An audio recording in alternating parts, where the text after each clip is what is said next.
Hi, hello children. Welcome to my Radha Krishna channel. Please share, like and subscribe. Maina and చిన్నారి కుందేళ్ల story విందామా? ఒక అడవిలో మైనా మరియు చిన్నారి అని రెండు తెల్లటి కుందేళ్లు ఉండేవి.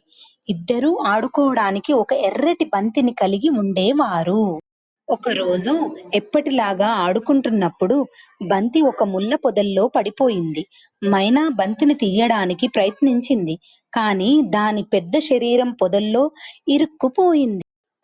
చిన్నారి తన చిన్న శరీరాన్ని ఉపయోగించి సులభంగా పొదల్లోకి దూరి బంతిని తీసుకొచ్చింది.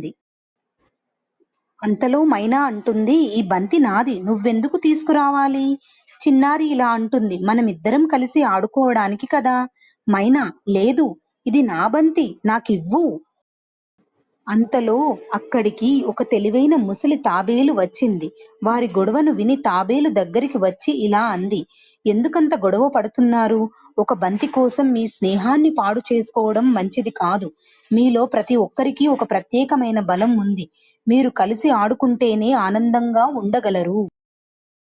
అప్పుడు తెలివైన తాబేలు చెప్పిన మాటలు వినిన మైనా ఇలా అంటుంది, నన్ను క్షమించు చిన్నారి, నేను పొరపాటు చేశాను.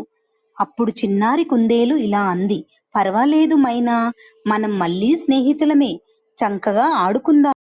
Thanks for watching. Please like, share and subscribe to my Radhakrishna channel kids. Thank you all.